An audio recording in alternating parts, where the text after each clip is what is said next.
आज बात करते हैं आपके प्रोसेस या फिर फंक्शंस ऑफ अकाउंटिंग के बारे में। देखिए, हमने अकाउंटिंग क्या होती है ये ऑलरेडी पिछले वीडियोस में समझ लिया है। आज समझते हैं कि इसका प्रोसेस क्या होता है।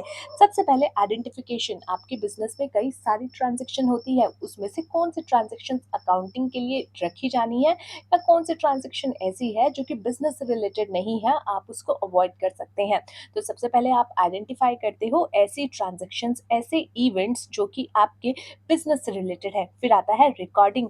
रिकॉर्डिंग में आप अपनी वो सारी ट्रांजैक्शंस को रिकॉर्ड करते हो, उसको जर्नल में आप यहाँ पे ट्रांजैक्शंस रिकॉर्ड करते हो। जैसे किसी पार्टी से माल खरीदा है तो वो एक ट्रांजैक्शन है जिसको आप जर्नल में रिकॉर्ड करेंगे कि भाई माल खरीदा गया है और एक्स वाई जेड पार्टी से। फिर आता है क्लासिफाई करना। जब आपने ऐसे ही बहुत सारी एक एक एंट्रीज कर ली है तो अब आपके लिए ये जानना भी ज़रूरी है कि किसी एक पर्टिकुलर व्यक्ति से हमने कितना माल लेना है, लिया है या कितना पैसा उसको देना है, या फिर इस पर्टिकुलर पार्टी से हमने कितना पैसा लेना है। तो उसके लिए आप करते हो क्लासिफाई। जो आपने एक एक एंट्री करके ऐड की है या एक एक एंट्री करके ट्रांजैक्शंस रिकॉर्ड की हैं, उन्हें ट्रांजैक्शंस को अब आप क्लासिफाई कर देते हो, जिससे हर एक व्यक्ति या हर एक पर्टिकुलर अकाउंट की ट्रांजैक्शन आपको एक जगह दिख जाती है। जैसे सेल्स की ट्रांजैक्शन एक जगह, परचेज की एक जगह, मिस्टर रामलाल पार्टी की एक जगह, मिस्टर श्यामलाल पार्टी की एक जगह। देन आप उसको समराइज करते हो। अब यहाँ पे आपके पास हर एक अलग अलग ट्रांजैक्शन आ गई है।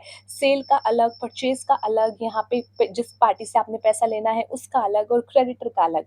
तो उसके बाद आप यहाँ पे समराइज करते हो रिपोर्ट्स के फॉर्म में, जिसमें आप अलग अलग तरीके की रिपोर्ट्स बनाते हो, जिसको हम फाइनेंशियल यहाँ पे आपके रिपोर्ट्स भी कहते हैं। इसमें profit and loss account, balance sheet, ये सब इन्वॉल्व होती हैं। अब इसमें आप अपने जो भी यहाँ पे आपने क्लासिफाई किया था उसके बैलेंस आप समराइज में डाल देते हो, जिससे आपको एक समरी मिल जाती है। जैसे कि यहाँ पे आपने रामलाल श्यामलाल दोनों को ही पैसे देने थे और समराइज करके आपने एकदम उसको एक इंक्लूड कर लिया है, तो आपको पता चल जाएगा कि टोटल कितने लोगों के आपने पैसे देने हैं।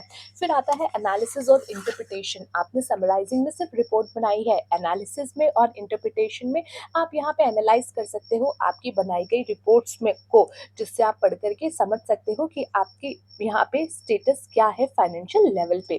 तो I hope you understand this all topics. Let's see in the next video.